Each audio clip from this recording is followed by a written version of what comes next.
माता के मंदिर देखते हैं। नंबर 1 प्रमुख मंदिर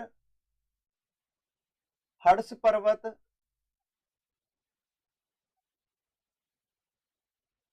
रेवासा, सीकर। हर्ष पर्वत, रेवासा, सीकर। दूसरा मंदिर से पहले दोस्तों इधर देख लेते हैं। इस मंदिर का निर्माता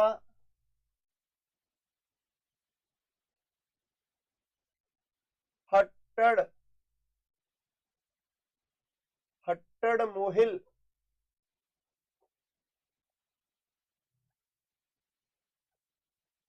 पृथ्वीराज चौहान फर्स्ट।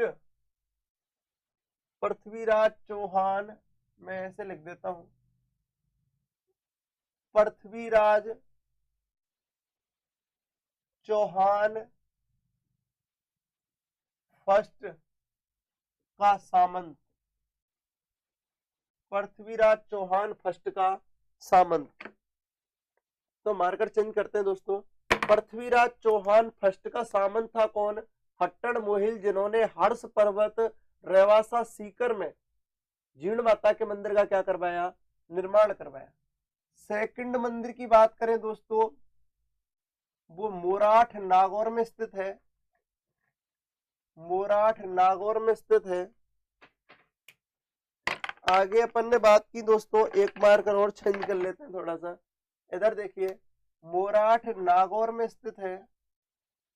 और दोस्तों इस मंदिर के जो निर्माता थे, वो निर्माता कौन थे दोस्तों? मैं लिखा देता हूं आपको। इस मंदिर के जो निर्माता थे वो महेशदान थे। महेशदान थे। कौन थे दोस्तों? महेशदान थे। Good morning Madan Lal ji. इधर देखिए आप लोग, तो जीर्ण माता के दो प्रमुख मंदिर हैं राजस्थान में जो सबसे ज्यादा फेमस है, हर्ष पर्वत, रेवासा, सीकर में, जिसके निर्माता, जिसका निर्माण 1064 ईस्वी में हट्टड़ मोहिल ने करवाया, जो कि पृथ्वीराज चौहान प्रथम का सामंत था। और दूसरे मंदिर का निर्माण दोस्तों महेशदान नामक एक व्यापारी ने करवाया, जमींदार ने करवाया। इसके अलावा भी दोस्तों बात करें, जीर्ण माता का वास्तविक नाम जवंती बाई या जीर्ण है, इसके अलावा भी दोस्तों अपन बात करें, जीर्ण माता का जन्म चूरू में हुआ। ठीक है, जीर्ण माता का जन्म कहां पर हुआ है दोस्तों? चूरू में हुआ। जो भी है, जन्म को रहने दो, जन्म से कोई दिक्कत नहीं है, छोड़ दो। जीर्ण माता जो भी है चूरू की है। इनके भाई थे हर्ष। कौन थे? हर्ष। और इन हर्ष का मंदिर भी कहां पर है दोस्तों? रेवासा में।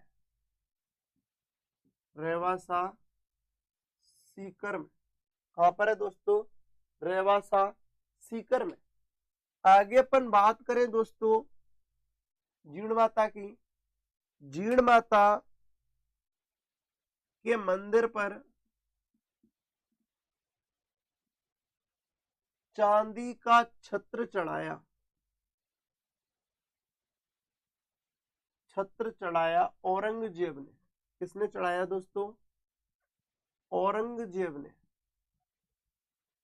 इसके अलावा दोस्तों अपन बात कर लें, जीर्ण माता कुल देवी हैं।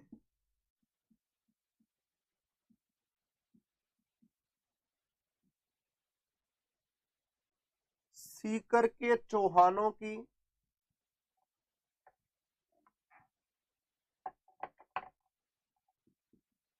मीणाओं की,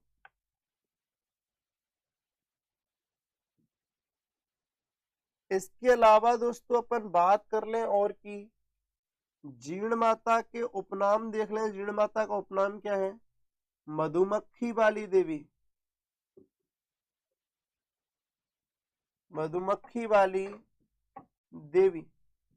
कौन सी देवी दोस्तों? मधुमक्खी वाली देवी।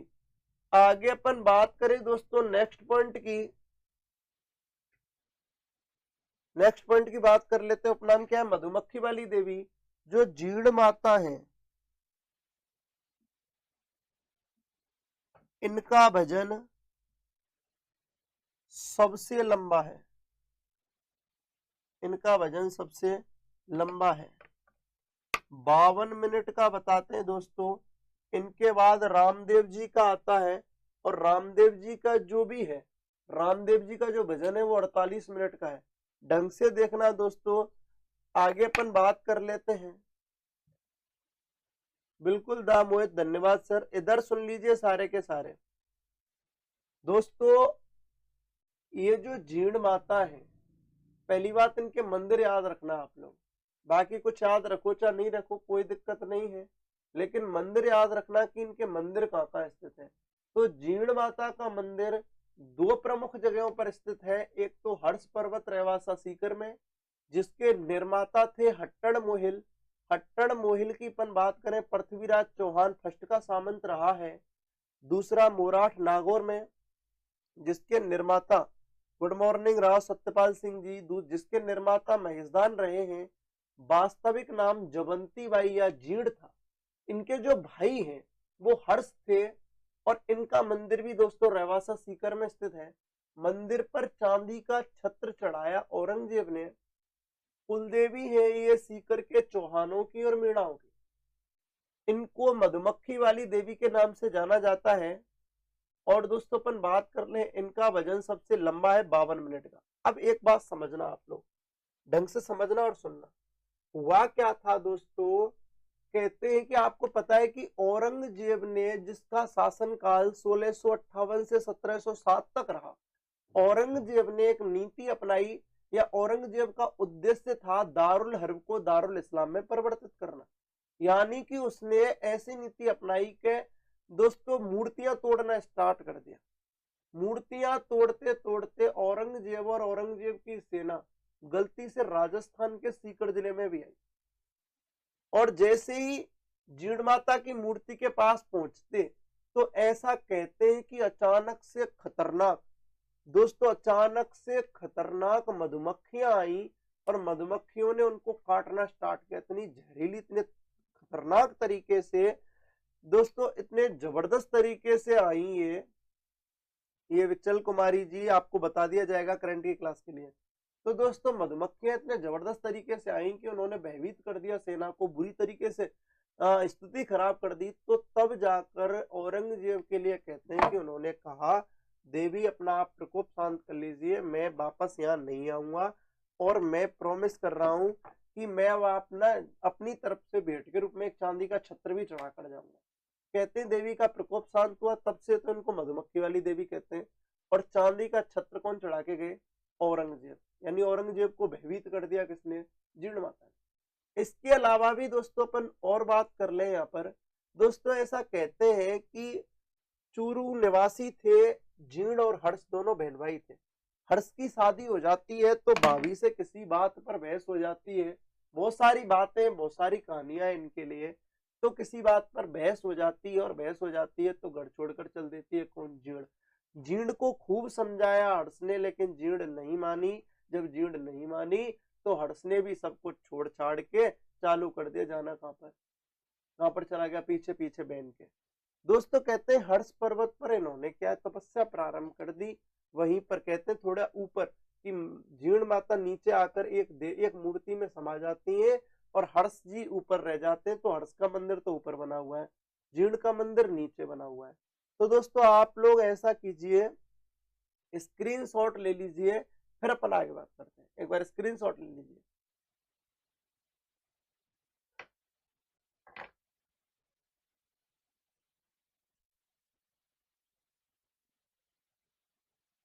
जीण माता की बात कर लेते हैं दोस्तों।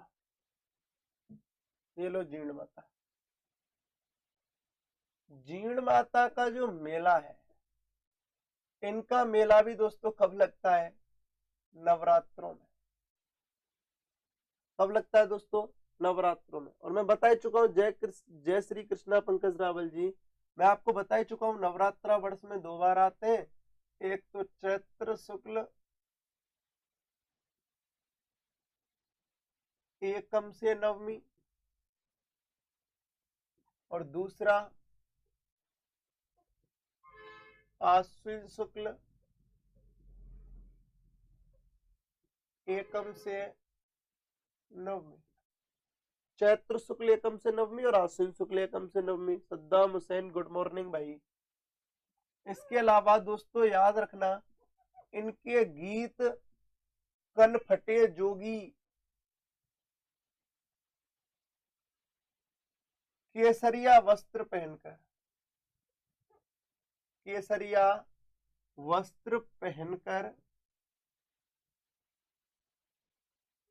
गाते हैं।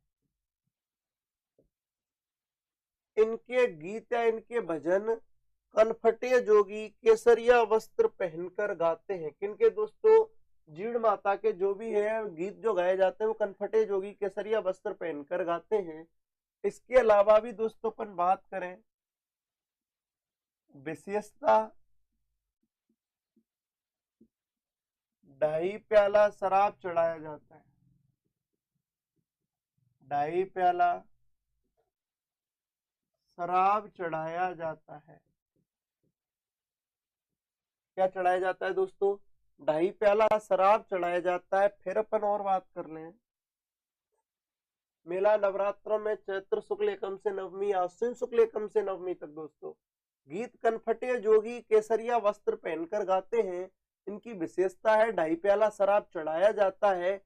याद रखना दोस्तों जीण माता के मंदिर में,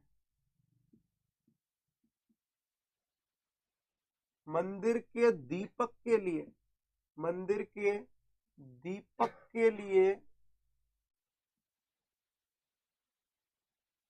घी, मंदिर में दीपक के लिए घी केंद्र सरकार द्वारा दिया जाता है। केंद्र सरकार द्वारा दिया जाता है। कहते हैं कि 24 आवर ज्योत जलती है देवी पर, जीर्ण माता पर, जिसके लिए जो घी आता है वो दोस्तों किसके द्वारा दिया जाता है? केंद्र सरकार द्वारा दिया जाता है। याद रखना दोस्तों मैं पहले ही बता चुका हूं देवी देवताओं की स्तुति में,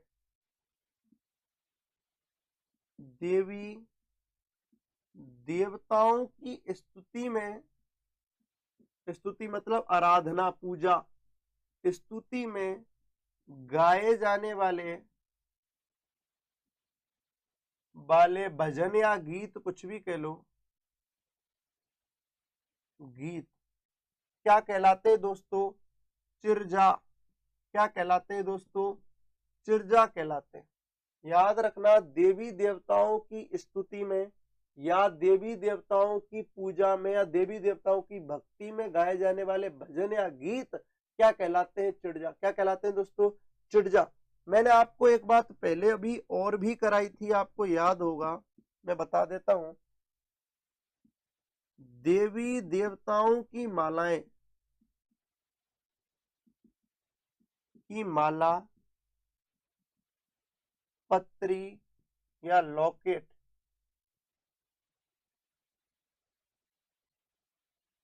ये माला पत्री या लॉकेट जो गले में बांधे जाते हैं, गले में बांधे जाते हैं, वो क्या कहलाते हैं दोस्तों? वो कहलाते हैं नावा। क्या कहलाते हैं दोस्तों? नावा। क्या कहलाते हैं दोस्तों? नावा। क्या होगा? इधर देखो, जीर्ण माता का मेला दोस्तों नवरात्रों में लगता है। नवरात्रा वर्ष में 2 बार आते हैं, चैत्र शुक्ल एकम से नवमी और आश्विन शुक्ल एकम से नवमी तक। इनके जो गीत हैं वो कनफटे जोगी केसरिया वस्त्र पहनकर गाते हैं। विशेषता है ढाई प्याला शराब चढ़ाया जाता है। मंदिर के दीपक के लिए जो घी आता है दोस्तों वो केंद्र सरकार वहन करती है या देती है। देवी देवताओं की स्तुति, उनकी प्रार्थना, उनकी आराधना में गाए जाने वाले भजन